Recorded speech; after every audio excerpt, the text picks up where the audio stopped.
Este programa es una presentación de Canero Fadul Immigration. Reputación, confiabilidad y efectividad. Las noticias, protagonistas y tendencias del momento. César Miguel Rondón, en Conexión Radio. La voz que cuenta la historia mientras ocurre. Muy buenos días. Son las 9 en punto de la mañana de este martes 30 de mayo del año 2023. Y en este momento usted está en la sintonía de En Conexión Radio por Éxitos 107.1 FM. También nos puede usted sintonizar en su teléfono celular con la aplicación Actualidad Media Group. Esta aplicación usted la puede descargar de manera gratuita. Y si entra en www.éxitos107.com, además de escucharnos, nos puede ver. Tengo acá el saludo de doña María Alicia Sifonte, siempre tan consecuente. Nos saluda desde Caracas. Ana Tobar,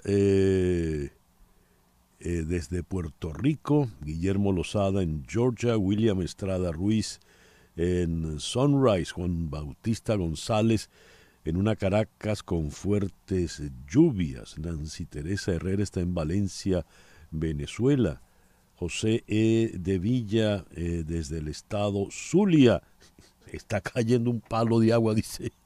Bueno, muy bien, Rafael José Rubier en Orlando, gracias a todos por reportar la sintonía de En Conexión Radio. En Conexión Radio es una producción de Floralicia Anzola para Éxito 107.1 FM. Muy buenos días, Floralicia. Buenos días, César Miguel. Buenos días a todos. Ya está cerrando el mes de mayo.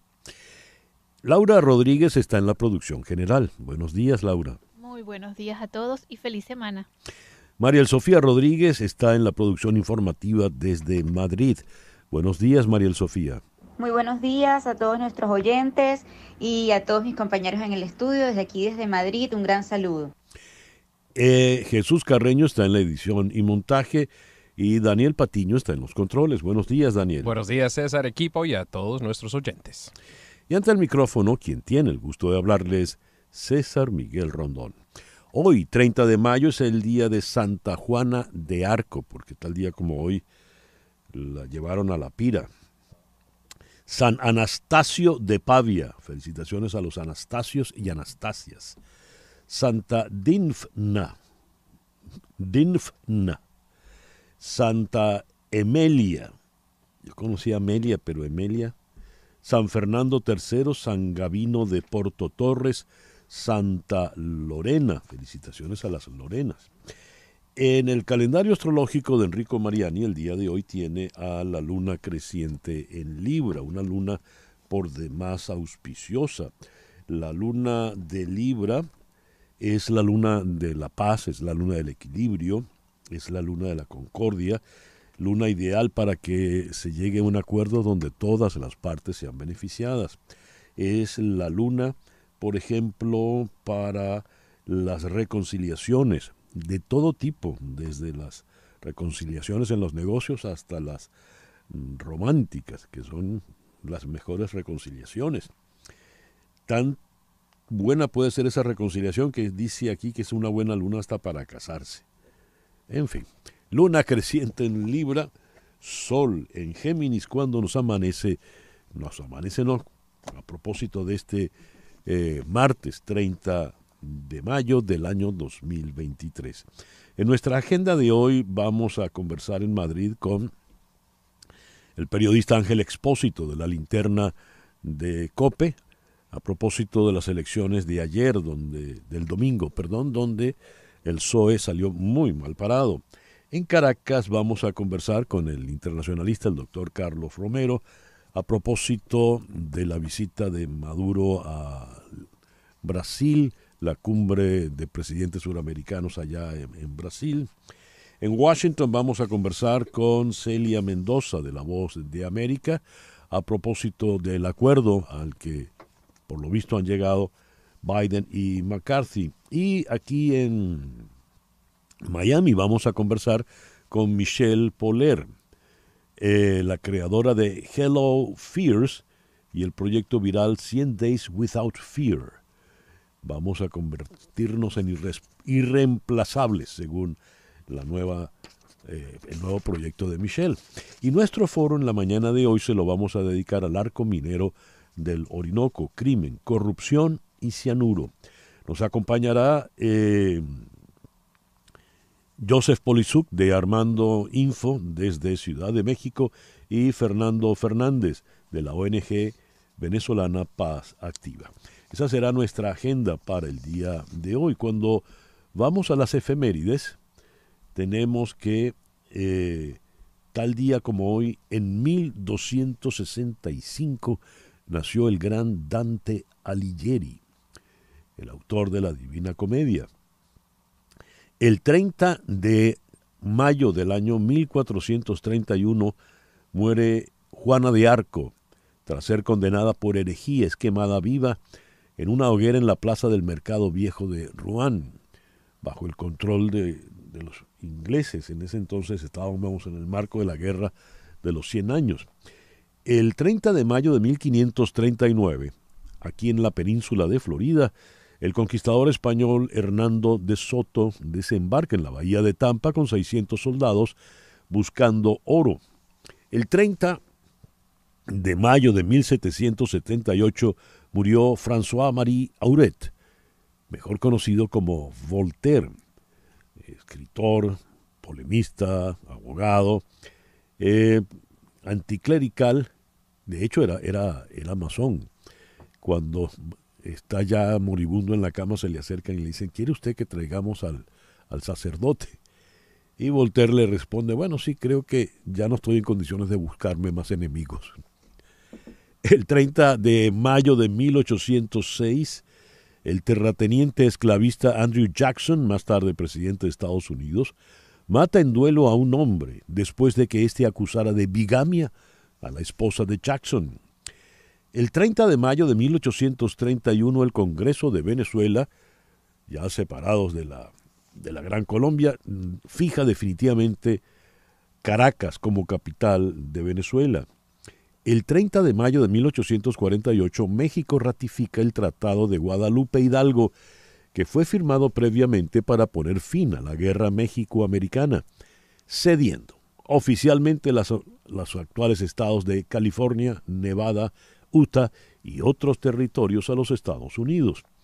El 30 de mayo de 1895, el poeta cubano José María de Heredia es aceptado por la Academia Francesa. A propósito del poeta Heredia, Leonardo Padura tiene una novela extraordinaria, La novela de mi vida se titula. El 30 de mayo de 1900 nace en Caracas Carlos Raúl Villanueva, el gran arquitecto venezolano, responsable, entre otras maravillas, de la Universidad Central de Venezuela. El 30 de mayo de 1934, Estados Unidos elimina la enmienda Platt y otorga independencia total a la isla de Cuba. El 30 de mayo de 1961 es asesinado el dictador dominicano Rafael Leónidas Trujillo. Ese asesinato, todo ese plan es lo que narra magníficamente Mario Vargas Llosa en La fiesta del Chivo. El 30 de mayo de 1967, el territorio sudeste de Nigeria se declara independiente como República de Biafra. En los próximos 3 años morirán más de 1 millón de personas debido al hambre provocada por la guerra contra Nigeria. 30 de mayo de 1996. La Corte Suprema de Justicia de Venezuela condena al expresidente Carlos Andrés Pérez por malversación genérica agravada a 2 años y 4 meses de arresto domiciliario. Para muchos, pues ahí empezó la debacle de la República, de lo que era la República de Venezuela. El 30 de mayo de 2018 en Nicaragua ocurre la masacre del Día de las Madres. Según el grupo interdisciplinario de expertos independientes para Nicaragua, ese día murieron 19 personas y cientos más resultaron heridas en ataques armados contra manifestantes opositores al gobierno del dictador Daniel Ortega. El 30 de mayo de 1909 nace un hombre muy importante en el mundo del jazz, director de orquesta, clarinetista, Benny Goodman. El 30 de mayo de 1924 nace un gran conguero cubano, Armando Peraza. Estuvo en los últimos años con Carlos Santana, quien tenía también a Orestes Vilató, con lo cual había dos grandes percusionistas cubanos con Santana. El 30 de mayo de 1953 murió Dooley Wilson. A lo mejor usted no sabe quién es Dooley Wilson, pero si yo le digo que era Sam en Casablanca, play it again, Sam, just for old time's sake, era lo que le decía Ingrid Bergman a Sam allí en el Rick's Café. 9:12 de la mañana, momento para contactar con Jani Martínez Ward. Jani, muy buenos días. Gracias por atendernos. Muy buenos días, feliz martes para todos los que están regresando al trabajo. Jani. Pues nosotros llevamos aquí el fin de semana entero trabajando porque recuerden que los fines de semana de accidentes son los que más, como estos, donde hay personas con alcohol, hay personas en la playa, hay muchos turistas, hubieron muchos accidentes. Enfrente de mí hubo una persona que chocó, así manejando rapidísimo en la playa. Esta mañana, Jani, escuchando el reporte del tránsito que patrocinas tú, cualquier cantidad de accidentes y algunos con heridos. Hubo uno en Westchester, creo, que reportaron con... Ya seguramente te han llamado. ¿Cómo fue el fin de semana, Jani? Bueno, el fin de semana hubieron muchos accidentes, especialmente las personas nos llamaban especialmente de 7 a 10 de la noche, muchas llamadas, muchos accidentes, y por eso queremos recordarle que si usted tuvo un accidente el fin de semana, por ejemplo, si lo tuvo el viernes, ya estamos contando que son casi viernes, sábado, domingo, lunes y martes, 5 días, y usted solamente tiene 14 días para hacer un reclamo. Así que no se confíe, porque esos 14 días ocurren tan rápido que usted puede perder el tiempo de poder hacer un reclamo después del accidente. Así que no se confíe, llame inmediatamente. Recuerde que nuestra llamada es completamente gratis, no le cuesta un centavo hablar con nosotros, contratarnos, y nosotros inmediatamente vamos a empezar en hacer el proceso del reclamo para poderle ayudar con la renta del auto y el arreglo del carro. Por ello usted tiene que tener este número en su teléfono celular, 855-DOLOR55, 855-DOLOR55, que equivale a 855-365-6755. Repito, 855-365-6755 de Jani Martínez Ward, abogada de accidentes, y con ella usted va a obtener la necesaria compensación. ¿No es así, Jani? Exactamente, una compensación monetaria por los daños de su cuerpo que se transfiere a dinero en su bolsillo, pero tiene que llamar inmediatamente, como digo, antes de que se expiren esos 14 días. Muy bien, repito los teléfonos, 855-DOLOR55, que equivale a 855-365-6755. ¿Algo más, Jani? Eso es todo. Gracias, Jani. Jani Martínez Ward, abogada de accidentes. Gracias, Jani. El editorial con César Miguel Rondón. Leía en las efemérides que tal día como hoy, 30 de mayo de 1996, la Corte Suprema de Justicia, presidida en ese momento por el magistrado Rodríguez Corro, condena al expresidente Carlos Andrés Pérez por malversación genérica agravada a 2 años y 4 meses de arresto domiciliario. Malversación genérica agravada no es que se robó el dinero. Le acusaban era de haber dedicado ese dinero de la partida secreta a Violeta Chamorro, recién ganadora de las elecciones en Nicaragua, quien empezaba pues un periodo de gobierno delicado, y esto era para ayudarla en los gastos de su seguridad. De manera que era una inversión política, una jugada política lo que estaba haciendo. En la Gran Aldea, Olgalinda Pimentel entrevista a Alberto Arteaga Sánchez, quien fue el abogado de Carlos Andrés Pérez. Él no lo conocía. Pérez dijo, voy a buscar un buen abogado, un abogado penalista de prestigio. Y es entonces cuando llama a Arteaga Sánchez. Dice acá el doctor Arteaga, el 20 de mayo, dice, Carlos Andrés Pérez se buscó su propio verdugo. A 30 años de la sentencia de antejuicio de la Corte Suprema de Justicia, dictada por primera vez contra un presidente de la República, el penalista, defensor principal de Pérez en el juicio por el caso de la partida secreta, recuerda el proceso penal de 3 años como una auténtica y burda farsa. Sirvió solo para sacarlo del poder, un caso inédito de invasión de la justicia, que no de injerencia del Ejecutivo, que los venezolanos nunca más volvieron a ver. Y el sociólogo Tulio Hernández escribe un muy interesante artículo donde nos hace ver lo que él define, aquí estoy buscándolo ahora aquí lo tengo, el día inicial de la agonía de la democracia venezolana. El partido, el mayoritario del país, condenaba a priori, antes de que el Tribunal Supremo de Justicia lo hiciera, a quien hasta entonces había sido uno de sus dirigentes fundamentales, un líder de masas que arrastraba multitudes, ahora venido en desgracia. El CEN le quitó la alfombra a Pérez, los jefes del partido lo lanzaron a la hoguera.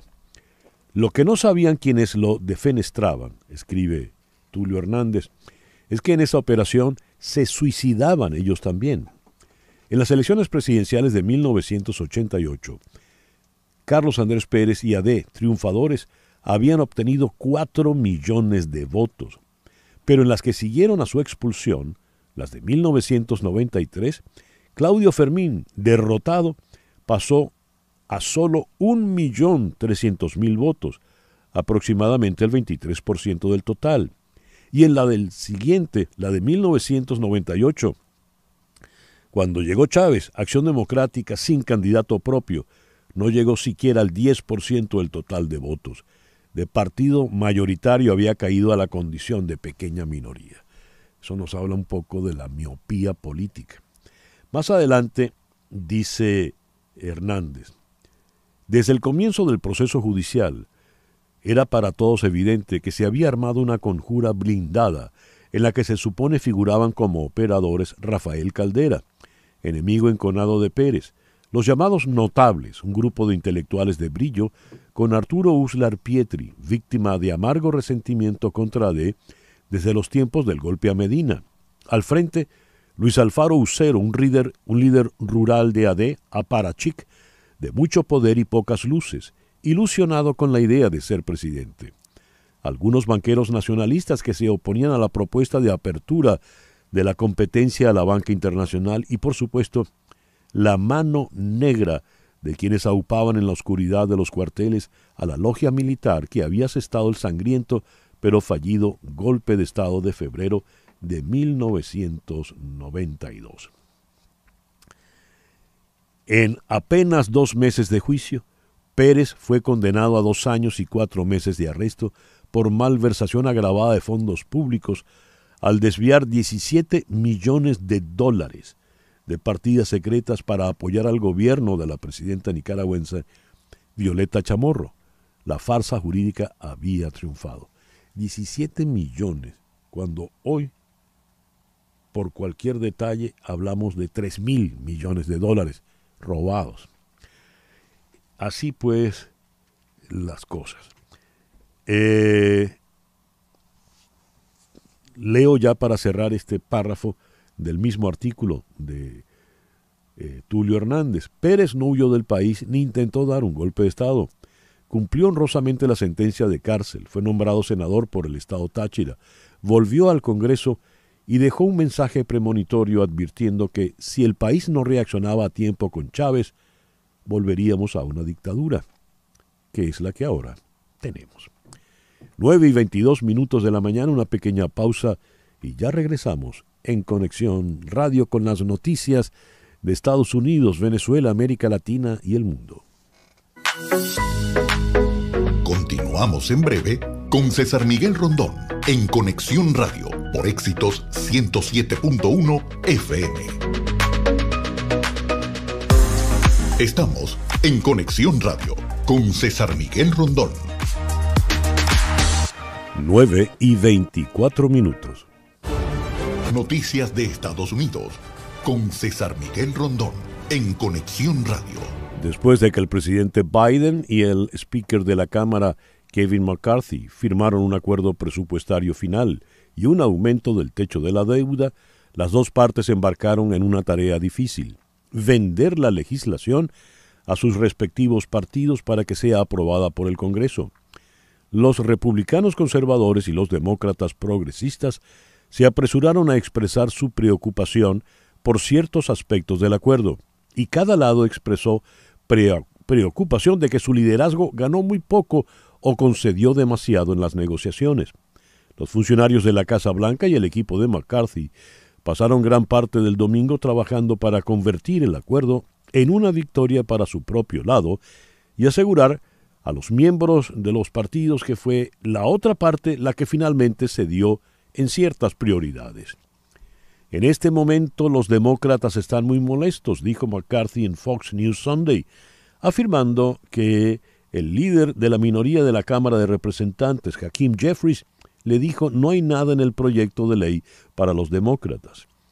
En declaraciones el domingo por la noche, Biden dijo que el acuerdo final, cito, protege prioridades, logros y valores clave por los que los demócratas del Congreso y yo hemos luchado durante mucho tiempo. Fin de la cita.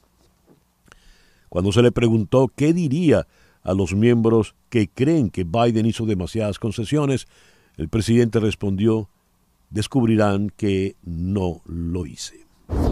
El acuerdo, sin embargo, apenas hace mella en los aproximadamente 20 billones en déficits presupuestarios combinados proyectados para la próxima década, ya que solo requiere una porción del gasto discrecional. No toca Medicare, el Seguro Social o Medicaid, que representan la mayor parte del presupuesto. Aún así, pasarán meses antes de las decisiones finales sobre qué agencias y programas ganan o pierden. El fiscal general de Texas, Ken Paxton, está en problemas. Durante el fin de semana, la Cámara de Representantes votó a favor de acusar a Paxton por 20 artículos, incluidos sobornos y obstrucción de la justicia. En 2020 apareció en los titulares como el aliado del expresidente Trump, que cuestionó los resultados de las elecciones del 2020. Ese mismo año, altos funcionarios de la oficina de Paxton escribieron una carta a las fuerzas del orden público federales y pidieron una investigación sobre la influencia indebida de el gobernador, el abuso del cargo y otros posibles delitos. El fiscal Paxton está temporalmente suspendido del cargo. Hoy se espera que la fundadora de Terano se presente en una prisión federal de Texas para cumplir una sentencia de 11 años por defraudar a los inversores. El año pasado fue declarada culpable de fraude y conspiración en relación con su startup de análisis de sangre en Silicon Valley. Hablamos, por supuesto, de Elizabeth Holmes. 9:27. Lo que ocurre en Venezuela con César Miguel Rondón en Conexión Radio. El presidente de Brasil, Luis Inácio Lula da Silva, ha expresado su apoyo a la entrada de Venezuela en el grupo BRICS, que conforman Brasil, Rusia, India, China y Sudáfrica, aprovechando la visita de Maduro a Brasil. Luz en la calle y oscuridad en la casa. Maduro ofrece electricidad a Brasil. Así titula el pitazo. Nicolás Maduro ofreció en rueda de prensa 120 megavatios a la zona fronteriza de Roraima. Para lograrlo, dijo que necesitaba entre 4 y 5 millones de dólares, por lo que pidió la colaboración de los empresarios brasileños. En medio de la promesa de Maduro existe una realidad: las fallas del servicio en Venezuela y un deterioro de la industria nacional. La isla de Margarita, por ejemplo, ya tiene una semana sin luz. La ONG Acceso a la Justicia pidió al Consejo Nacional Electoral que se convoquen elecciones en 7 municipios de Venezuela que no tienen alcalde debido a acontecimientos diversos como muerte, renuncia o procesos judiciales en contra de autoridades municipales. Ayer en la tarde, la Comisión Electoral de la Universidad Central de Venezuela hizo circular el nuevo cronograma para los comicios internos de esta casa de estudios, luego de la suspensión del pasado viernes 26. El nuevo calendario incluye la fecha acordada para la realización de este proceso, prevista ahora para el 9 de junio próximo. 9:29. Lo que pasa en Latinoamérica, en Conexión Radio. El Salvador, un juez condenó ayer al expresidente Mauricio Funes, quien gobernó de 2009 a 2014, a 14 años de prisión por negociar con pandillas durante su gobierno. El juicio de Funes comenzó en abril, con el ex líder viviendo en Nicaragua. El Salvador cambió sus leyes el año pasado para permitir los juicios en ausencia. Siguiendo en El Salvador, al menos 160 personas, en su mayoría jóvenes, han fallecido en El Salvador bajo custodia de agentes de seguridad del Estado durante la polémica medida de régimen de excepción, implementada por el gobierno del presidente Nayib Bukele para combatir a las pandillas, según un informe de Cristosal. La abogada Zaira Navas, jefa jurídica del Estado de Derecho y Seguridad de esta organización humanitaria, explicó que es la primera vez a través de una investigación que se verifica y se documentan las muertes ocurridas al interior de los centros penales, es decir, bajo custodia del Estado. Luis Ignacio Lula da Silva recibió a Nicolás Maduro y criticó las sanciones impuestas a Venezuela en los últimos años, aunque aclaró que de Maduro dependerá que Venezuela tenga en 2024 unas elecciones libres. Ha calificado la visita de Maduro como histórica y dijo que el señalamiento de que Venezuela es un Estado autoritario es una mera narrativa construida. El presidente de Ecuador, Guillermo Lasso, apuntó que decidirá si se lanza a la reelección en los comicios de agosto cuando regrese de su viaje a Brasil. 9:31. Las noticias del otro lado del mundo. En Conexión Radio. El alto representante de la Unión Europea para la Política Exterior, Josep Borrell, ha condenado la violencia que ha tenido lugar a lo largo de la jornada en Kosovo, donde ha habido enfrentamientos entre manifestantes serbo-kosovares y miembros de la misión de la OTAN. En Roma, la derecha arrasó en la segunda vuelta de las elecciones municipales en Italia, al vencer en 6 capitales de provincia y arrebatar feudos de la izquierda como Ancona, capital de la región de las Marcas, en el centro, donde los progresistas gobernaban desde hace más de 3 décadas. Y el fin de semana también hubo elecciones en España. Allí el PP ha obtenido de nuevo la mayoría que tuvo en el Parlamento de La Rioja durante 24 años, entre 1995 y 2019. Los 20 primeros de ellos con mayoría absoluta, mientras que el PSOE ha perdido el gobierno riojano, donde ha gobernado en coalición con Podemos en la legislatura que ahora termina. Le ha ido muy mal al PSOE y en particular a Pedro Sánchez, quien ha decidido convocar a elecciones adelantadas.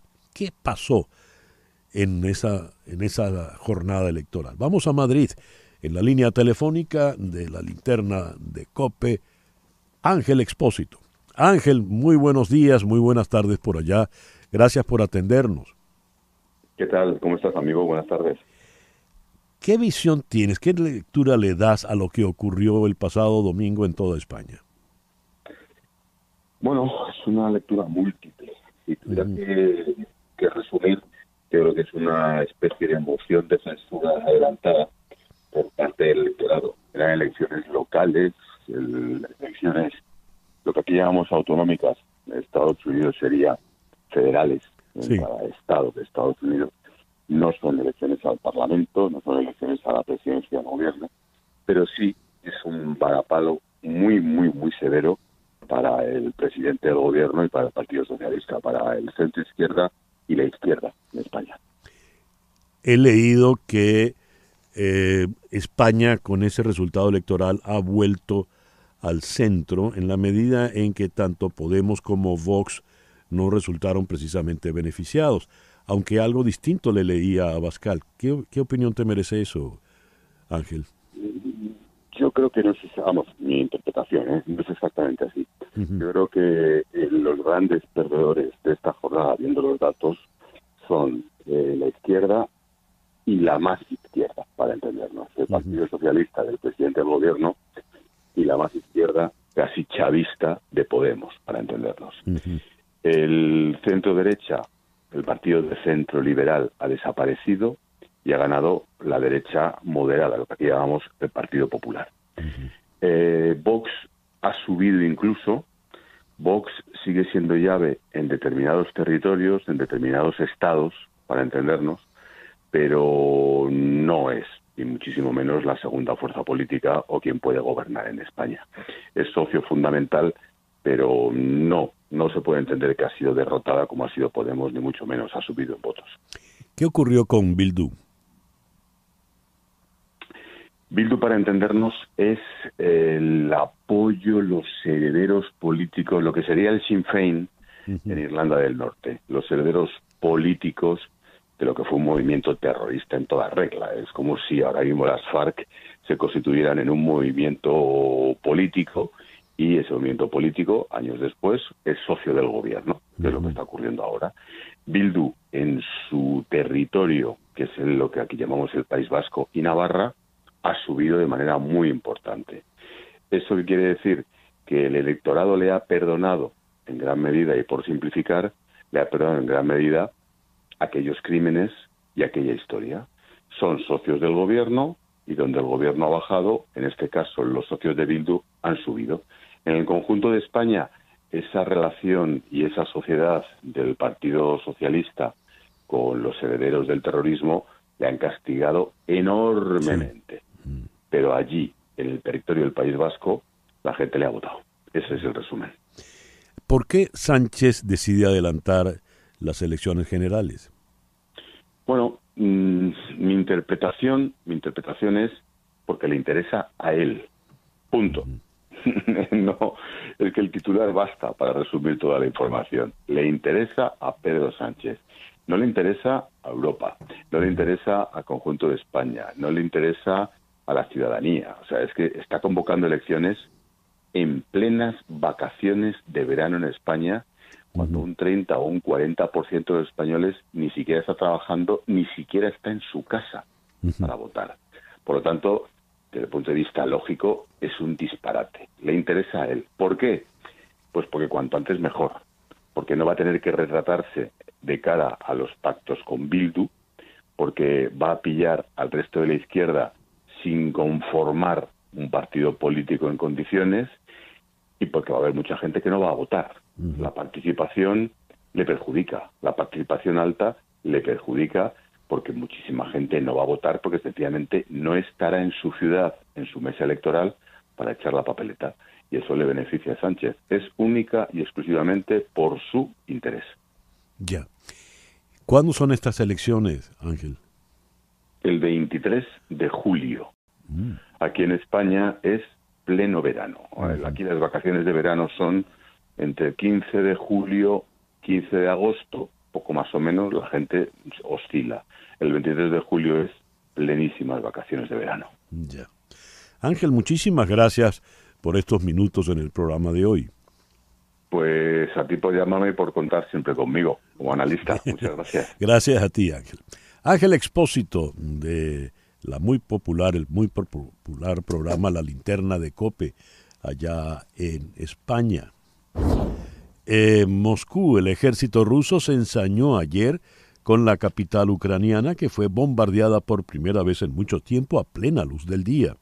Mientras los ucranianos siguieron martillando la región rusa de Belgorod, donde los Wagner proponen crear una zona de seguridad para frenar los ataques enemigos. La capital, que conmemoraba el domingo el aniversario de su fundación, ya soportó la víspera la mayor lluvia de drones desde el inicio de la guerra hace más de 15 meses. El ministro de Defensa de Ucrania, Oleksiy Reznikov, ha pedido al gobierno alemán enviar misiles de crucero Taurus al país lo antes posible para hacer frente a las ofensivas del ejército ruso en Ucrania. Y a las 9:39, antes de cerrar este informe noticioso, Flor Alicia tiene algo que reportarnos. Sí, César, fue pues la situación que vivieron los pasajeros del crucero de Carnival en Carolina, en las Carolinas, cuando pues una tormenta realmente muy fuerte abatió con olas muy altas al barco, y un pasajero dentro del crucero pudo grabar un video realmente espeluznante. Parecía la imagen de cuando empezó a inundarse el Titanic, puesto que los pasillos de ese nivel donde estaba el pasajero fueron inundados por agua, las tuberías se rompieron, los pasajeros comentaban que lo que estaba dentro de su camarote había empezado a volar, salían también maletas, total que fue una circunstancia terrible y muy atemorizante para los pasajeros que vivieron esta situación entre la noche del sábado y el día domingo. Ya. Gracias, Flor Alicia. Son las 9:40 de la mañana, una pequeña pausa y al regreso venimos con nuestro foro en la mañana de hoy, #Arco Minero y Delincuencia. En un momento regresamos con César Miguel Rondón en Conexión Radio por Éxitos 107.1 FM. Vamos a nuestro foro en la mañana de hoy. Arco Minero del Orinoco, crimen, corrupción y cianuro. En Ciudad de México está el periodista cofundador de Armando Info, Joseph Polisuk. Joseph, muy buenos días, muchísimas gracias por estar con nosotros en esta mañana. Buenos días, César, un placer para mí. Y no sé dónde está, pero Fernando Fernández también nos va a acompañar en la mañana de hoy. Él es el investigador del Observatorio del Delito Organizado de la ONG venezolana Paz Activa. Fernando, muy buenos días, un gusto saludarte. Encantado, César Miguel, aquí estamos en Caracas. Ah, estás en Caracas, que no me habían dado esa referencia. A ver, vamos a comenzar con Joseph Polisuk. ¿Qué han encontrado ustedes, Joseph, en el llamado Arco Minero del Orinoco? Lo que estamos viendo, César, no es solamente un proceso de deforestación, también es un proceso agresivo de violaciones a los derechos humanos, a las comunidades indígenas y a los pobladores de la zona. ¿Cómo ha funcionado ese proceso que mencionas, Joseph? Sí, yo creo que la mejor manera de entender lo que ha pasado en el arco minero del Orinoco, pero también en el resto de Guayana, es ir de masacre en masacre. La primera vez como periodista que me mandaron, que fui a Guayana a cubrir toda esta situación, fue en la masacre de La Paragua en el año 2006. Desde entonces ha venido la masacre de Tumeremo y otras más. Y lo que hemos visto es que en 2006 los militares ya entendemos que no es que se les pasó la mano bombardeando una mina irregular, una mina ilegal, sino que era una venganza por no haber recibido las comisiones. Y a partir de allí, los indígenas y las poblaciones locales empezaron a detener y a apresar de una manera informal a estos militares. Después hemos visto la formación de los llamados sindicatos del oro en el estado Bolívar, que no son sindicatos, son bandas armadas, son gangbangs. Y a partir de allí, en Amazonas han irrumpido otros grupos como los garimpeiros brasileños y como las guerrillas colombianas. Todo esto una invasión que ha afectado a los indígenas y a los pobladores de la zona. Lo que acaba de describir Joseph es absolutamente dantesco. Y la pregunta que me viene es, ¿por qué se da este proceso en esta región de Venezuela? ¿Y por qué se bautiza esto como el arco minero del Orinoco, que lleva buena parte de todo el territorio nacional? Esto se lo pregunto al abogado Fernando Fernández, que forma parte de la ONG venezolana Paz Activa. Fernando, tú que tienes muchos años en esto, ¿por qué ocurre esta circunstancia que da pie para lo que se llama arco minero del Orinoco? Muchas gracias, César Miguel. Fíjate, para el año 2015 hicimos una investigación muy densa, extensa y profunda sobre lo que llamamos materiales de sangre, ¿no? Eso fue una investigación que hicimos luego de haber constatado pues, que era un área prioritaria para Venezuela, el tema de los minerales estratégicos, ¿no? Y encontramos que había un enorme flujo de materiales estratégicos, concretamente oro, diamantes, coltán, y también de gasolina desde Venezuela, ¿no? Y eso lo subtitulamos como la extracción, tráfico y contrabando de materiales estratégicos, impacto en América Latina. Entonces, en ese entonces, todavía el Estado era un observador pasivo desde el punto de vista formal de todo ese fenómeno. Y sin embargo, el impacto era descomunal, ¿no? Impacto en desertificación de la selva, impacto en los derechos humanos de los indígenas, impacto en el cauce de los ríos, en el lecho de los ríos, impacto en la vegetación, en la fauna y, por supuesto, en el componente humano, los indígenas y los criollos. Pero, sin embargo, el Estado no era actor, era más bien señalado por no hacer lo suficiente para prevenir y para impedir y reprimir esta situación. Es a partir del año 2016, cuando se crea el arco minero, también previamente se ha creado Caminpec, que es una empresa que tiene entre sus objetivos cualquier actividad extractiva, incluido la petrolífera y la gasífera, ¿no? Entonces, pero el arco minero le da una concreción muy precisa. Al fijarle un territorio de más de 100.000 kilómetros cuadrados, prácticamente la cuarta parte de toda la Amazonía venezolana, una parte muy importante del territorio nacional, y le da unas facultades infinitamente grandes, ¿verdad?, en las que puede hacer prácticamente cualquier cosa, ¿no? Y eso es lo que está impactando. En otras palabras, hay un marco legislativo contrario a todo lo que dice la Constitución, contrario a todo lo que aconseja el buen criterio, y absolutamente opuesto a tratados internacionales en materia de indígenas, en materia de áreas verdes, en materia de parques nacionales, en fin, a todo lo que se considera bueno. Y eso es lo que está ocurriendo, pues, ¿no? Eso fue un enorme incentivo que hay para este tipo de explotación, a diferencia de lo que ocurre en otros países de América Latina, ¿no? En América Latina hay explotación ilegal, hay deforestación, hay minería ilegal, pero el Estado está persiguiendo ese tipo de actividades. La diferencia de Venezuela es que es el Estado el actor fundamental y todo lo demás ha ido floreciendo. Es decir, entonces lo que dice Polisuc, muchas veces se ha visto que las reacciones militares de organismos policiales, de organismos del Estado venezolano, contra pobladores indígenas, contra mineros o contra criollos, es más bien una especie de retaliación por el reparto del botín. Eso es lo que podemos concluir. Hablaba Fernando Fernández de Paz Activa.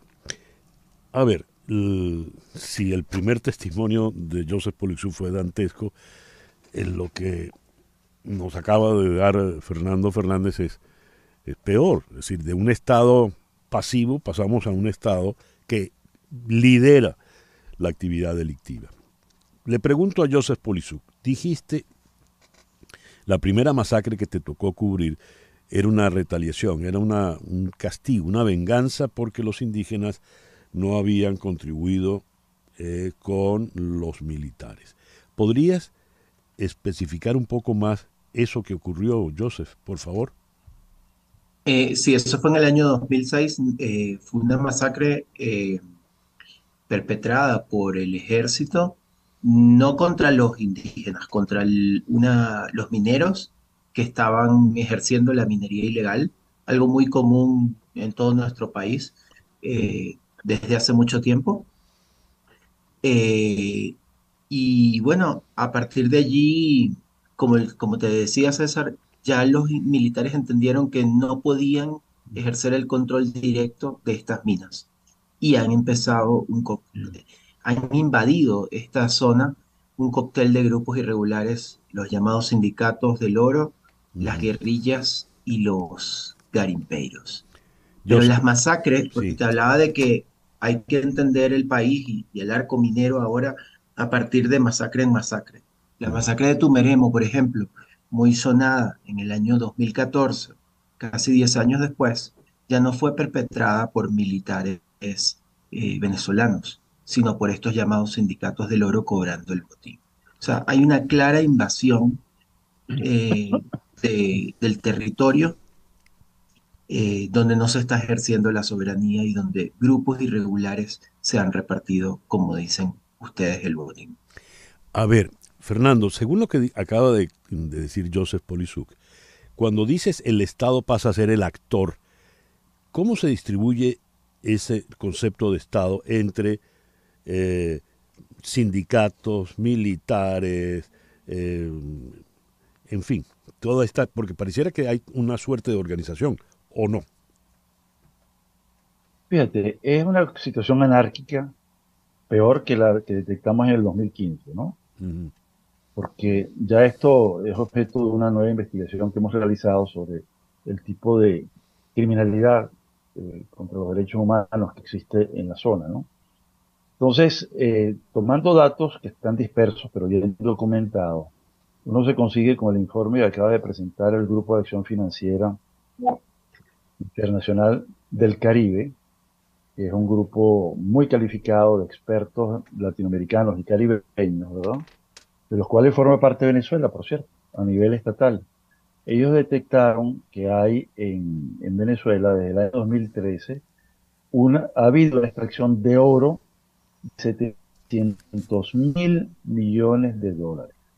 Repito la cifra, 700.000 millones de dólares. Dios mío. Cosa que yo pensé que era un error, pero cuando fui a buscar el documento original en inglés, conseguí que es exactamente lo mismo, 700 billion dólares, ¿no? Dios. Y eso no se tiene noticia de que eso haya ingresado al Tesoro Nacional. Es decir, no ha habido rendición de cuentas, no se sabe con exactitud, pero es algo que está detallado allí y es justamente uno de los elementos que denota. Uh-huh. Se nos fue Fernando, perdí el audio. Vamos a continuar con nuestro foro de la mañana de hoy, Arco Minero del Orinoco, Crimen, Corrupción y Cianuro, con Joseph Polisuk en Ciudad de México y el abogado Fernando Fernández en Caracas. Pero antes, a las 9:56 de la mañana, hago contacto con Mauro Guerra, fundador de Guerra Financial Group. Mauro, muy buenos días. Muchísimas gracias por atendernos. Muy buenos días, César, y encantado de estar en tu programa. Muchísimas gracias de nuevo. ¿Qué es Guerra Financial Group? Bueno, somos una organización creada hace 40 años. Yo descubrí que en la ciudad de Miami, básicamente con todos los hispanos en los Estados Unidos, no tienen educación financiera. Es decir, no saben qué es un fondo mutuo, no saben cómo hacer sus finanzas, cómo comprar y hacer el financiamiento de una propiedad. Así que me dediqué por muchísimos años a hacer financial planning. Si usted organiza sus finanzas, va a poder vivir bien en este país y en cualquier parte del mundo si usted le pone atención a las finanzas. Pero nosotros los hispanos no somos educados en finanzas. Yeah. Y ese es uno de los problemas más graves que tenemos. Usualmente la dejamos para lo último. Y yo decidí que deberíamos de educarnos para poder tener éxito, no solamente financiero, sino personal, porque si una persona tiene éxito personal, pues obviamente el éxito financiero viene acompañado de ese éxito personal que cualquier persona quisiera tener en la vida. ¿Qué nos pasa si no hacemos esa preparación financiera, si no administramos correctamente nuestras finanzas, Mauro? Bueno, lo que va a pasar es muy sencillo.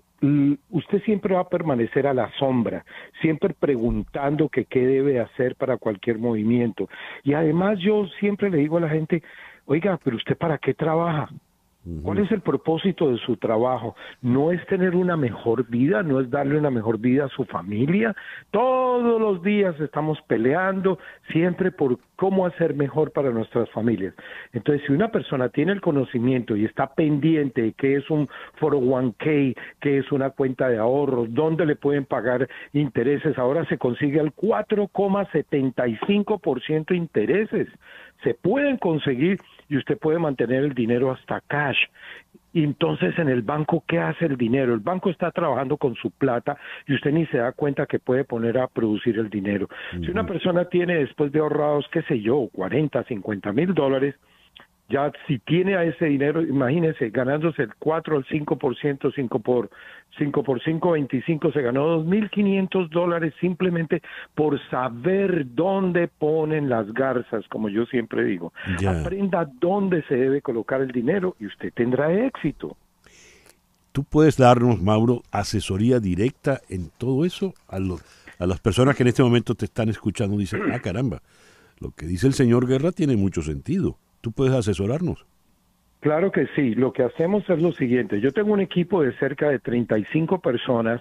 Ya hemos crecido suficiente. Tenemos cerca de casi 8,000 pies a 10,000 pies cuadrados en nuestra organización y ya estamos estableciéndonos como una gran compañía bajo administración, más de $800 millones. O sea, el crecimiento ha sido bastante grande para enseñar y mostrarle a la gente el éxito. Así que sí lo podemos hacer. Usted nos puede llamar a la oficina nuestra al 305-448-1011. Cualquier tema financiero, no es solamente salir de problemas, sino cómo organizarse financieramente, qué debe de hacer para tener ya el retiro que usted necesita y ansía. Usted va a tener un retiro, no es solamente preguntarse cómo lo va a hacer, es hacerlo. Claro. Y nosotros buscamos que usted pueda tener ese éxito en su vida económica. No es más que proponerse.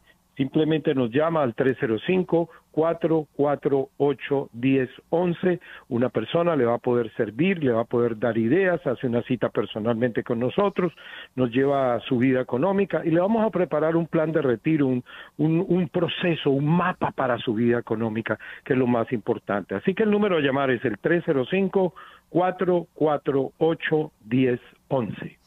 Magnífico, Mauro. Muchísimas gracias por atendernos en esta mañana. No, un placer para mí, muchísimas gracias también a ti, te lo apreciamos muchísimo. Gracias. Mauro Guerra es el fundador y director de Guerra Financial Group. Recuerda el teléfono 305-448-1011. 10:01 de la mañana, una pequeña pausa y ya regresamos con nuestro foro del día de hoy. #Arco Minero y Delincuencia. Una pausa y regresamos con César Miguel Rondón en Conexión Radio. César Miguel Rondón está en Conexión Radio por Éxitos 107.1 FM. 10:05 de la mañana. Hablemos de Betty Car. Tienen el carro que se adapta a tus necesidades. Te lo entregan con la mecánica al día, pulido, limpio y con garantía. Pero lo mejor de todo es que no necesitas ni social ni crédito. No tienes de qué preocuparte. Ellos se encargan de todo. Si tienes poco down payment, también te ayudan a financiarlo. Síguelos en Instagram @BettyCarsMiami. Allí puedes ver la variedad de vehículos. Llama al 786-470-9490. 786-470-9490. Betty Car, tu dealer de confianza. Las noticias de este momento en Conexión Radio. ¿Y qué noticias tenemos en este momento, Flor Alicia? Bueno, César Miguel, el presidente de Turquía, Recep Tayyip Erdogan, ganó un tercer mandato histórico, extendiendo sus 20 años en la cima del panorama político de Turquía.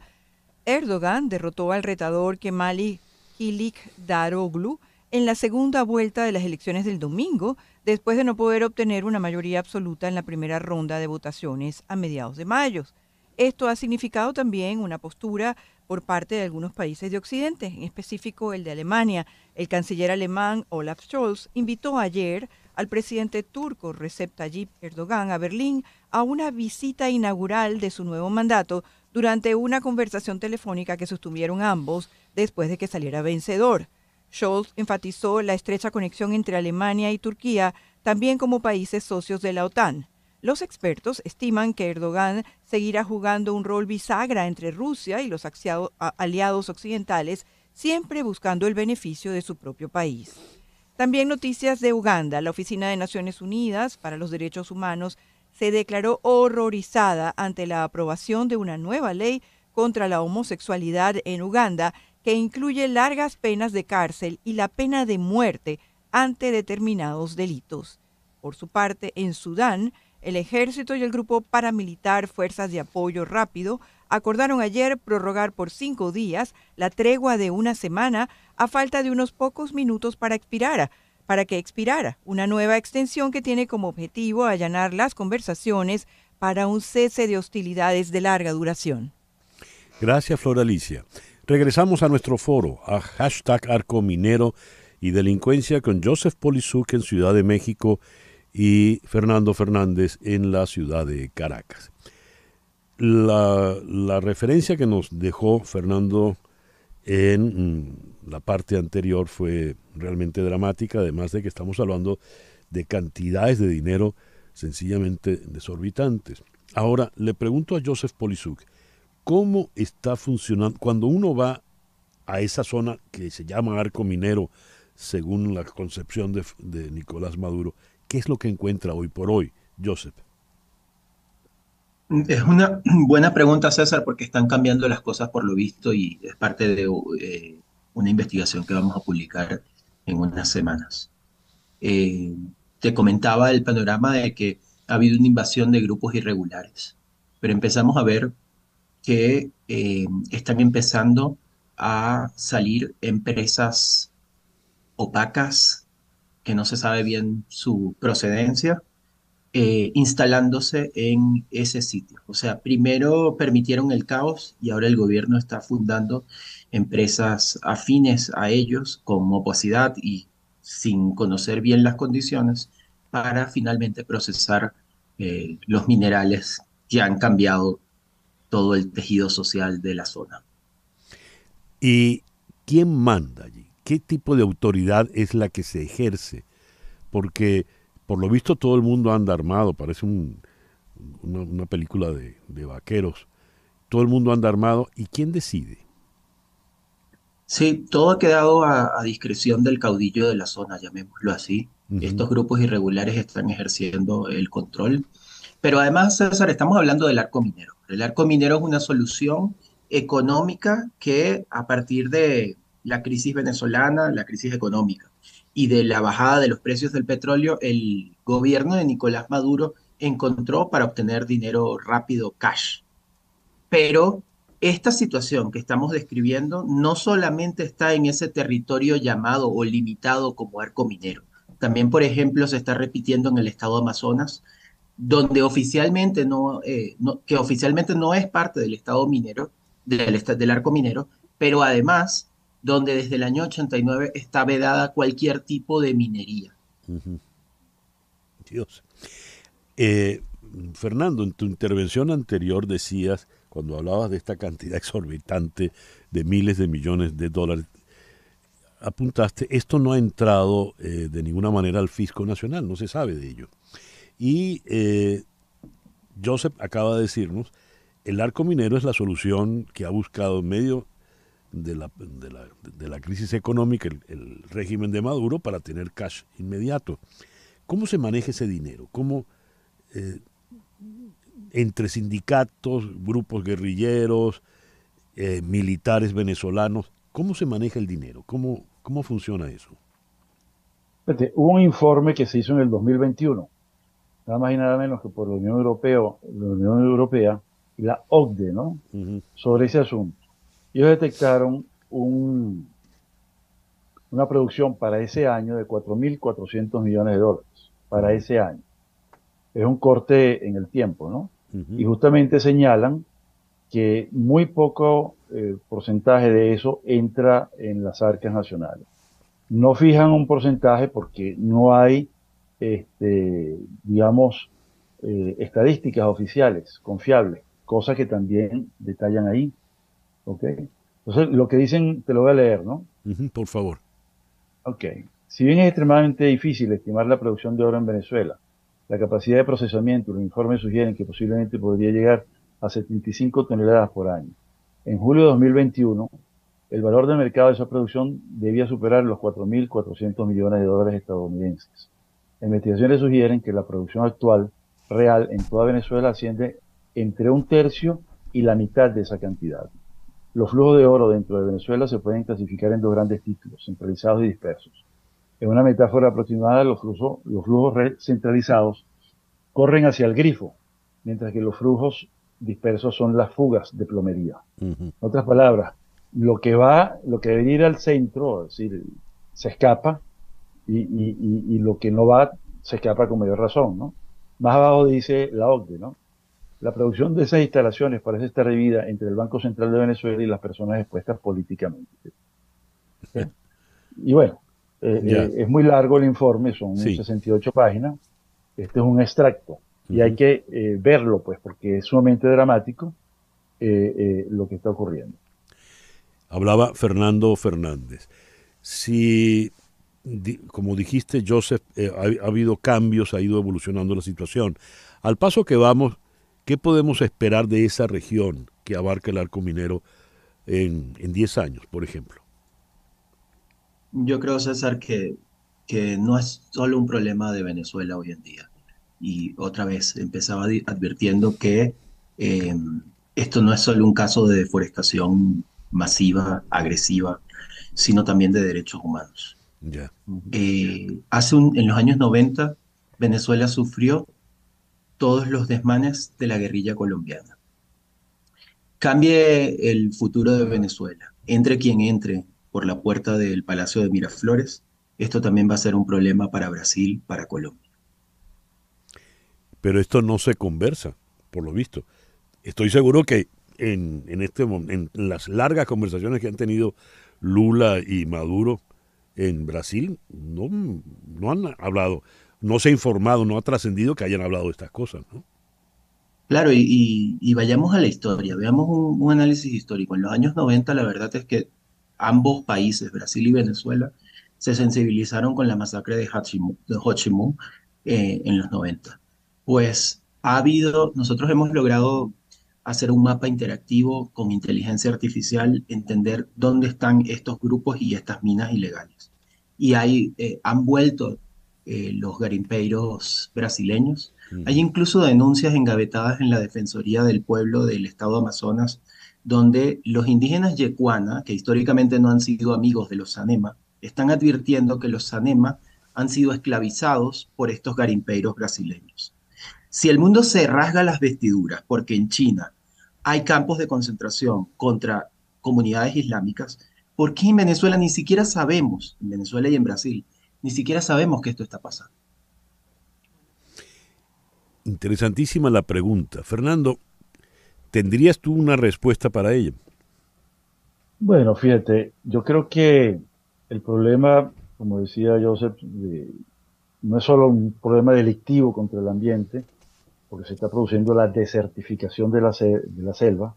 Es decir, la selva se está convirtiendo en un paisaje lunar, en otras palabras, ¿no? sino que también el impacto sobre la población es terrible. Hay un informe de la Universidad Católica Andrés Bello, muy, pero muy importante, sobre el tema de la esclavitud sexual y económica que se produce en la zona, ¿no?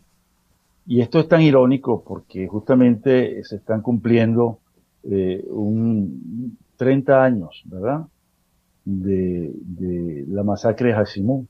Jacimú es una población muy, pero muy cercana a Brasil, en el último rinconcito del estado Amazonas, allá abajote, hacia el oriente del estado Amazonas, donde ocurrió una masacre y no fue procesada en Venezuela. Esa masacre pudo ser procesada en Brasil y tuvo la categoría nada más y nada menos que de genocidio. ¿Ok?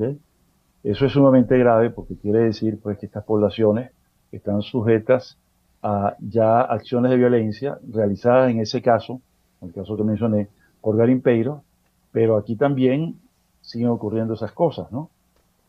Ya no solamente con garimpeiros, sino con todo tipo de grupo irregular. Entonces, el impacto humano sobre esas poblaciones es de una posibilidad de un riesgo muy cercano a la extinción, en otras palabras. Echando atrás la película, Fernando, comentaste previamente que el Estado venezolano dejó de ser pasivo para ser actor.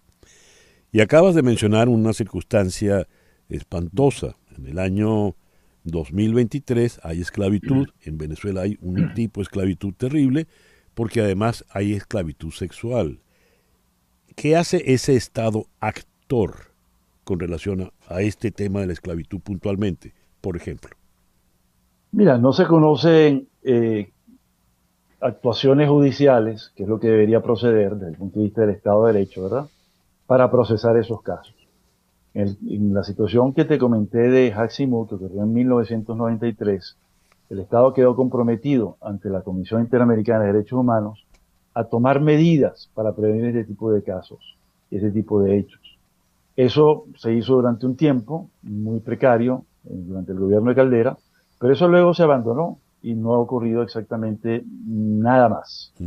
Entonces, estas poblaciones están abandonadas pues, a su suerte, y el Estado allí, pues, ¿no? Parte del problema, ya no solución del problema, sino parte del problema. Y eso es lo dramático de la situación. Aquí es muy importante el esfuerzo que deben hacer los medios de comunicación también, ¿no? Que se conoció muchísimo toda la deforestación ocurrida en Brasil, por ejemplo, para sembrar soya, aguacates, vegetales, etcétera, que realizaba Bolsonaro. Pero no había una destrucción del suelo. Aquí hay una destrucción total del suelo, por eso repito la imagen del paisaje lunar, que es lo que está ocurriendo, que vamos a sustituir la selva ocupada por indígenas, por criollos y por personas que viven en ese hábitat, y por supuesto los animales, la flora, etcétera, ¿no?, a un paisaje lunar donde no tenemos costumbre. Es como injertar el desierto de Sahara en pleno corazón de la selva venezolana. Es algo así. Dios mío. Bien, a manera de conclusión, Joseph, te dejo a ti para cerrar ya el foro de hoy. No, otra vez, César, esto es más que un problema ambiental, ha sido una solución económica que ha encontrado el gobierno, pero bueno, si no hay indicadores de COVID ni de hiperinflación, tampoco sabemos bien cuál es la actividad económica cuál es la contraprestación que estamos encontrando por todas estas violaciones flagrantes a los derechos humanos. Joseph, muchísimas gracias por participar en el foro, en el programa de hoy. Gracias a ustedes. Un abrazo desde acá. El periodista Joseph Polisuk de Armando Info desde Ciudad de México. Fernando, muchas gracias por haberte sumado al foro en la mañana de hoy. Tu participación fue realmente fundamental, con unos datos, unos aportes impactantes. Muchas gracias, Fernando. Hasta luego y muchas gracias por la oportunidad. Fernando Fernández en Caracas, abogado de derechos humanos, y habló de el nombre de la ONG Paz Activa. 10:21 de la mañana, una pequeña pausa y ya regresamos en Conexión Radio por Éxito 107.1 FM. Continuamos en breve con César Miguel Rondón en Conexión Radio por Éxitos 107.1 FM. Son las 10:25 de la mañana. Leo en la prensa brasileña: Lula defiende la legitimidad de Maduro y enciende la polémica. Los principales líderes de la oposición al gobierno del presidente brasileño, Luis Ignacio Lula da Silva, reclamaron al presidente Lula por haber recibido con honores de jefe de Estado a Nicolás Maduro, al que tildan abierta y directamente de dictador. ¿Por qué Lula le da este tipo de reconocimiento a Maduro? ¿Qué está buscando? Hoy comienza la cumbre de presidentes suramericanos en Brasil y Maduro llegó con mucho adelanto. ¿Por qué? Ahondemos en el tema con un experto en la materia, como lo es el doctor Carlos Romero, politólogo, profesor titular ya jubilado en la Universidad Central de Venezuela, tanto a nivel de pregrado como de posgrado, y experto en temas internacionales. Carlos, muy buenos días, muchísimas gracias por atendernos. Buenos días, a tu orden. Carlos, ¿tienes respuesta para estas preguntas que he formulado a manera de introducción? ¿Qué busca qué busca Lula con Maduro en este momento? Bueno, yo lo que creo es que Lula trata de salvar a Maduro invitándolo a esta reunión para probar así si puede o no viajar a otras latitudes distintas a las naciones que son amigas de los gobiernos de él. Uh-huh. Pero yo creo que hay un problema de error central de Lula en este contexto y en el contexto general de su política exterior, que Lula cree que las condiciones son las mismas de hace 10 años cuando dejó la presidencia de Brasil. Y las condiciones han cambiado, no solamente desde el punto de vista internacional, sino también desde el punto de vista doméstico.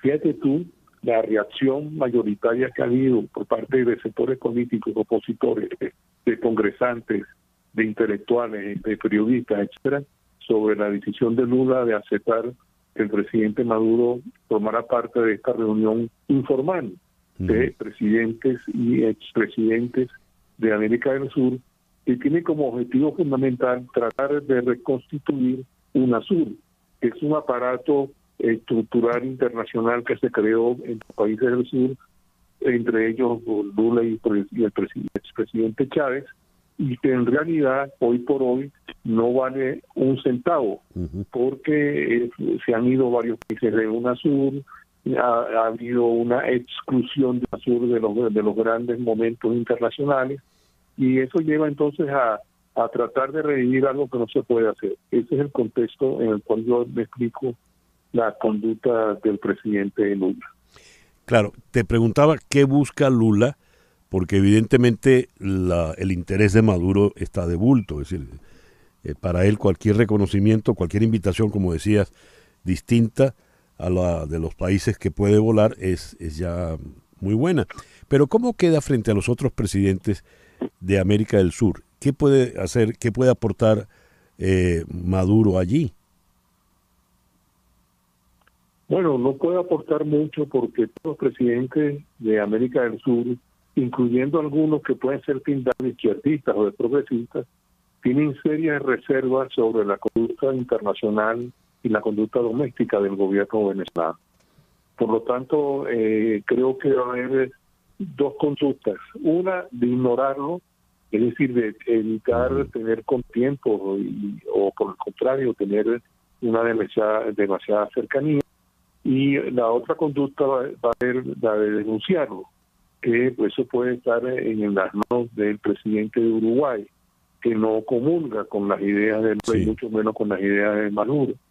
Pero creo que el punto fundamental de la reunión de hoy no va a ser tan trascendente para el presidente Maduro, más allá del hecho de haber cruzado la frontera entre Colombia, entre Brasil y Venezuela. Declaró, y para muchos es un absurdo, cuando no una bofetada a los venezolanos, que Venezuela le podría dar electricidad a Brasil, en un país que no es que esté encandilado, un país que está prácticamente apagado eléctricamente hablando. Me gustaría tu impresión al respecto. Bueno, esa es una demostración más de la falta de seriedad y sobre todo de conocimiento del presidente Lula sobre lo que ha pasado en Venezuela en los últimos años. Como dije al principio, el presidente Lula está jugando con un ideario, con una imagen, con un conocimiento, con una percepción, con una narrativa que es anticuada, que no cuadra para el momento actual. En este sentido, todos los esfuerzos que va a hacer el presidente Lula para tener una relación económica y sobre todo energética y mineral con Venezuela, tiene que pasar por una serie de contratiempos que es la Venezuela de hoy, donde no hay luz, donde los minerales están controlados por la guerrilla y por sectores de la violencia, y que por lo tanto entonces la frontera entre Brasil y Venezuela no es precisamente una frontera de intereses comunes, sino hay una divergencia muy grande desde el punto de vista de la seguridad para los militares, desde el punto de vista sanitario, desde el punto de vista de migración, que es un elemento importante. Todo ello lleva entonces a tener un cuadro de obstáculos para que los deseos del presidente Lula se cumplan. Ya. Carlos, muchísimas gracias por estos minutos en la mañana de hoy. A la orden. El doctor Carlos Romero, politólogo, profesor titular jubilado en la Universidad Central de Venezuela, nos habló desde Caracas. Son las 10:31 de la mañana. Contratar los servicios de un abogado de inmigración es un asunto serio porque establecerse en Estados Unidos requiere de trámites que debes transitar solo con abogados con mucha experiencia. Las abogadas de Canelo Fadul Immigration, especialistas en visas de inmigración, laboral, familiar y humanitarias, entre otras, suman más de 55 años de experiencia, asesorando desde la solicitud de la visa hasta la obtención de la residencia y posterior ciudadanía. Su equipo de trabajo se compromete con los inmigrantes buscando las soluciones ideales, las mejores para cada caso. ¿Necesitas asesoría para inmigrar y establecerte en Estados Unidos? Llama al 305-579-9218. 305-579-9218. Di que llamas de mi parte y la primera consulta es gratis. También puedes escribir a inmigraya@canerofadul.com. Canero Fadul Immigration, reputación, confiabilidad y efectividad. Vamos ahora a la ciudad de Washington, donde en la línea telefónica está Celia Mendoza, de La Voz de América. Celia, muy buenos días, gracias por atendernos. Muy buenos días, César.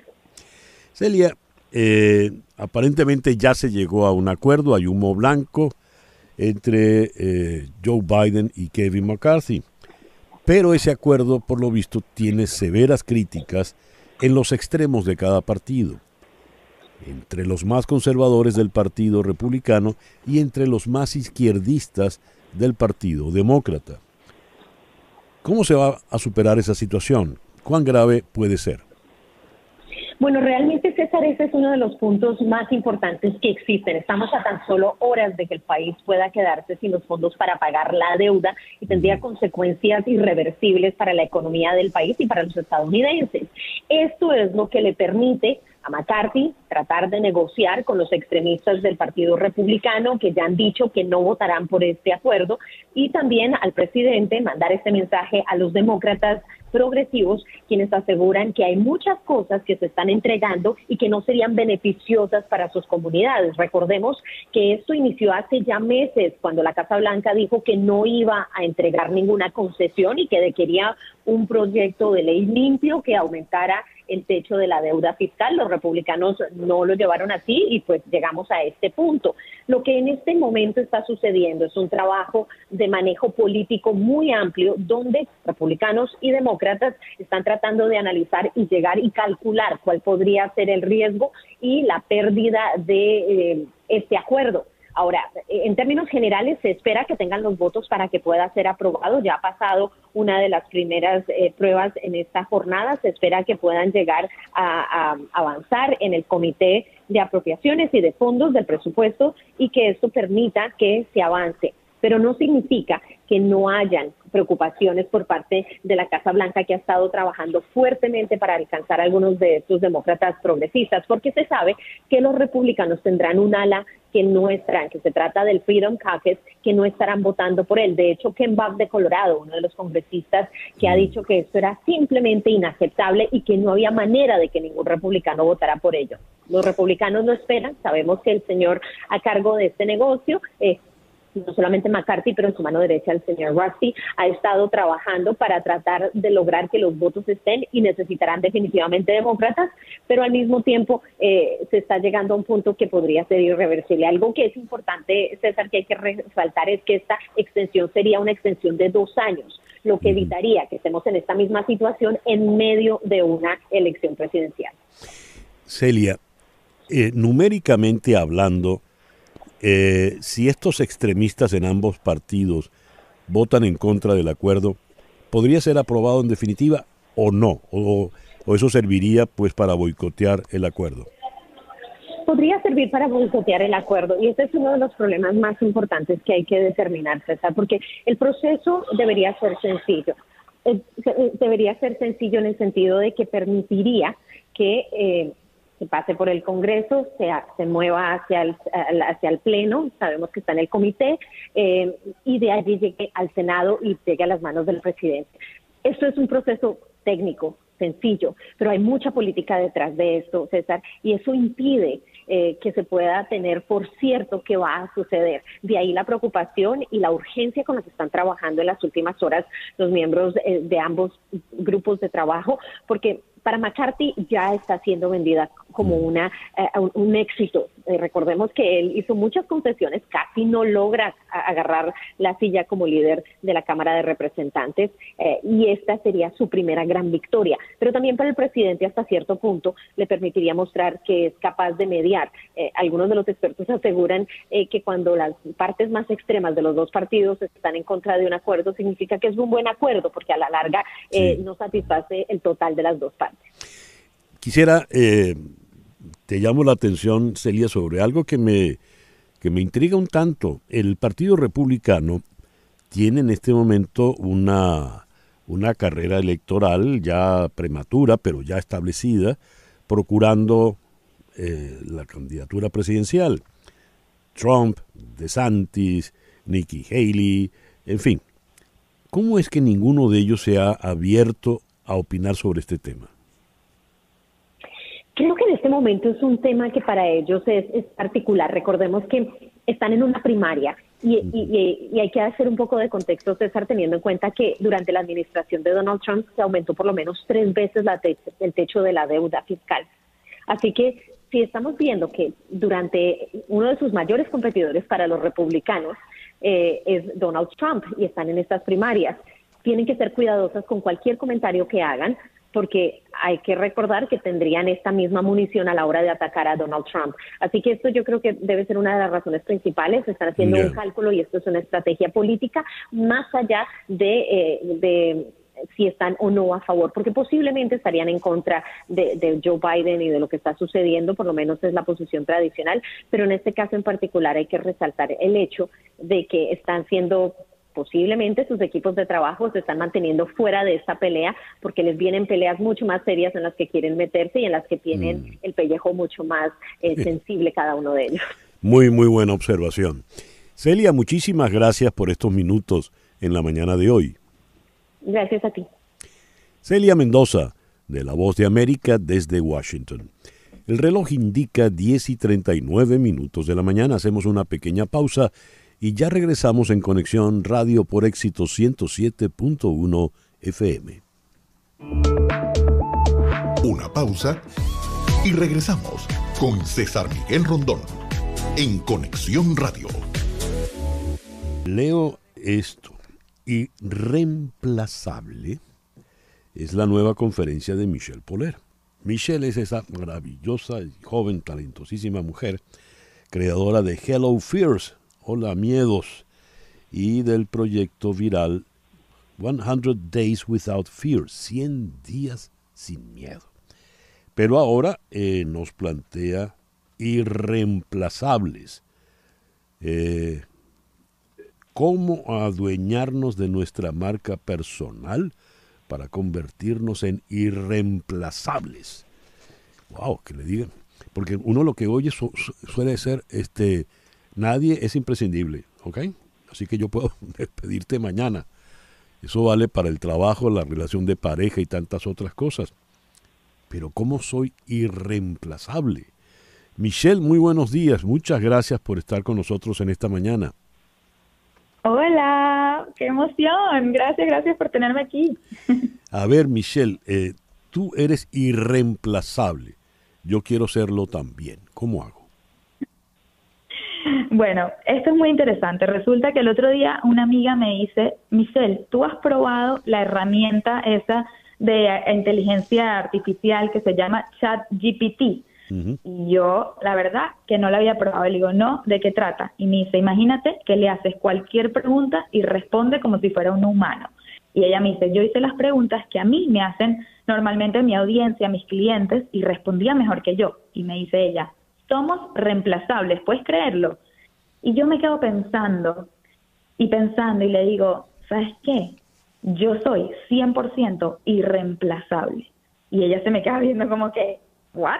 ¿Qué? ¿Cómo sabes? ¿Cómo lo dices con tanta certeza? No has ni siquiera probado la herramienta. Y yo le digo, yo sé que soy irreemplazable, porque a mí la gente no me pregunta cómo llegué a ser, cómo ser conferencista, cómo hacer un branding, cómo hacer una charla, cómo enfrentar los miedos. A mí me preguntan cómo lo hiciste tú, Michelle.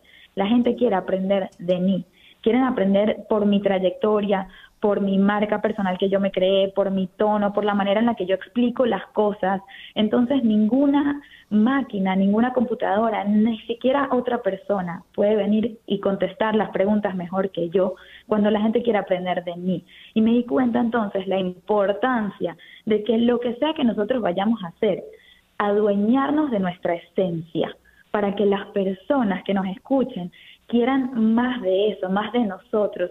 Y cuando quieren aprender de nosotros, no solamente es por el contenido que le damos, sino por la forma, la voz, la personalidad. Entonces yo, imagínate, regreso a mi casa, le digo a mi esposo, Adam, estoy loca, yo creo que soy irreemplazable. Y él me dice, Michelle, eso es lo que tú enseñas. Tú enseñas a las personas a convertirse en irreemplazables cuando se adueñan de su propia marca personal. Y eso es lo que vamos a hablar en este evento. Fíjate, es que nunca me hubiera imaginado que el calificativo lo lanzabas como respuesta a este cúmulo de temores que está despertando la inteligencia artificial, ¿no? Porque tal como nos lo han presentado en este momento, la inteligencia artificial va a ser como un océano que lo va a inundar y arropar todo. Pero vienes tú y me dices, no, pero es que en medio de ese océano yo soy una pequeña islita irreemplazable. Te has puesto como ejemplo, Michelle.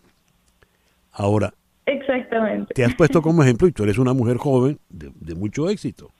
Muy bien. Una persona anónima, normal de su casa, ¿cómo puede ser irreemplazable? Es que se nos olvida que todos somos una marca personal. Pensamos que eso de marca personal es para las influencers, para las celebridades, la gente que está en el ojo público. La realidad es que la marca personal es lo que la gente que te rodea piensa de ti. Y todos tenemos ya esa marca personal muy bien creada, muy bien cementada, y es lo que nuestras acciones dicen de nosotros. Por ejemplo, si tú eres la persona que siempre llega tarde a un lugar, eso es parte de tu marca personal. Ya la gente sabe qué esperar de ti.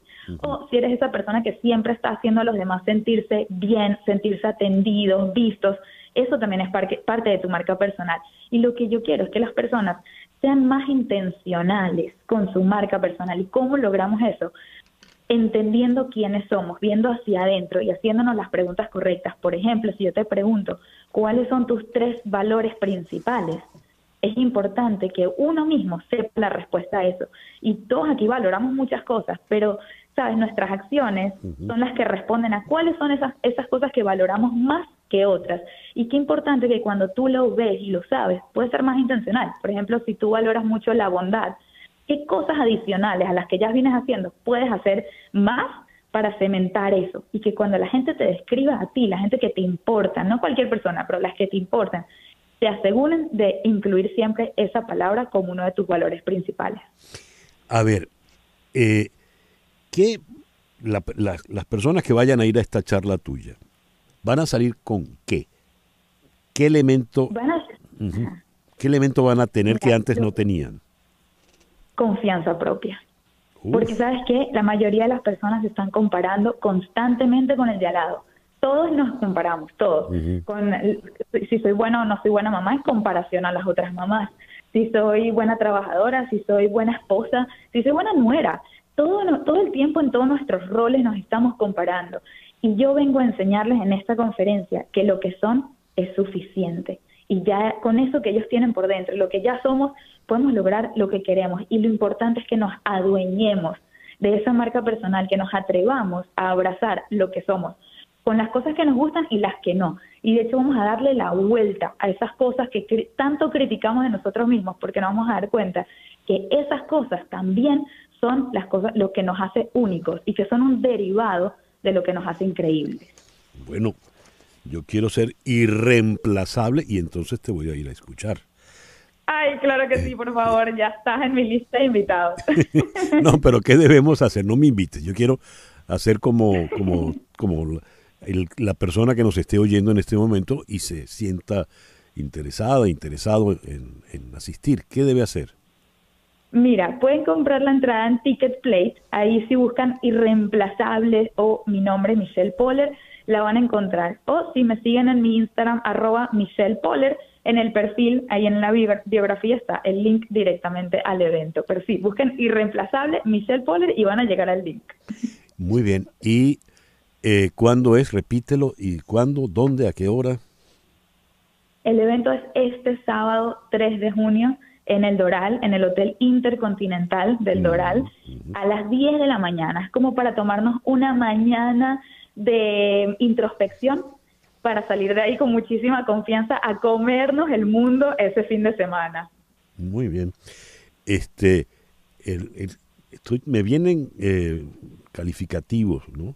Inolvidable, irresistible, que son de boleros, ¿no? Pero no conozco ninguna canción de amor que le diga a la persona amada que es irreemplazable. Bueno, quizás es la próxima canción que hay que escribir. Ok, muy bien. Michelle, allí estaremos. Muchísimas gracias por atendernos en la mañana de hoy. No, un placer. Espero verlos a todos ahí. Así será. Michelle Poller, 10:52 de la mañana. El viernes 16 de junio, West Kendall se convertirá oficialmente en Territorio Éxitos. Desde las 9 de la mañana, todo el equipo de la 107.1 FM estará transmitiendo la programación desde Shops at Hidden Lake, en el 12700 Avenida del Southwest con calle 128. Fernando Arriaza, Daniel Chapela, La Chiqui Baby, Albertico Rodríguez, Jessica Fox y quien les habla, César Miguel Rondón. Estaremos allí con sorpresas, rifas de certificados, regalos y promociones con descuentos especiales y sobre todo mucha alegría. Viernes 16 de junio en Shops at Hidden Lake, 12700 Avenida del Southwest con calle 128. Esto es un evento patrocinado por Pharmatech Vitaminas y Suplementos Naturales. Con Pharmatech me siento bien. Elegant Cuts Barber Shop. Artistas en cortes con tijeras para caballeros. El Rinconcito Miami, el restaurante de comida cubana favorito en West Kendall. Angel Nails and Beyond. Tienes derecho a verte y sentirte bella. Florida Golden Company, la mejor oportunidad de comprar terrenos residenciales a mitad de precio. BCI, South Insurance. Tenemos el seguro que necesitas. 30 años de experiencia en el mercado. Ultimate Medical Center Spa. Servicios médicos en todas las áreas. Tu bienestar es nuestra prioridad. Y Bonjour Bakery, la pastelería con el auténtico toque francés en el sur de la Florida. Las noticias de este momento en Conexión Radio. Y ya para cerrar, ¿qué noticias tenemos, Flor Alicia? Oye, César, quiero compartir contigo la experiencia que están viviendo los carpinteros que están arreglando el techo de la Catedral de Notre Dame. Si fuese posible viajar en el tiempo, los carpinteros medievales se asombrarían al ver cómo las técnicas empleadas por primera vez en la construcción de la Catedral de Notre Dame hace más de 800 años se utilizan de nuevo hoy en día para reconstruir el tejado del famoso monumento que fue arrasado por las llamas. Lo mismo ocurre con los carpinteros modernos que recurren a esas técnicas medievales. Trabajar, César, con hachas para fabricar cientos de toneladas de vigas de roble para el nuevo tejado de Notre Dame ha sido para ellos como retroceder en el tiempo. Les ha dado una nueva visión sobre el trabajo manual de sus predecesores que en el siglo XIII superaron los límites de la arquitectura. Interesantísimo. Sí. Hay que aprender del pasado, definitivamente. Siempre.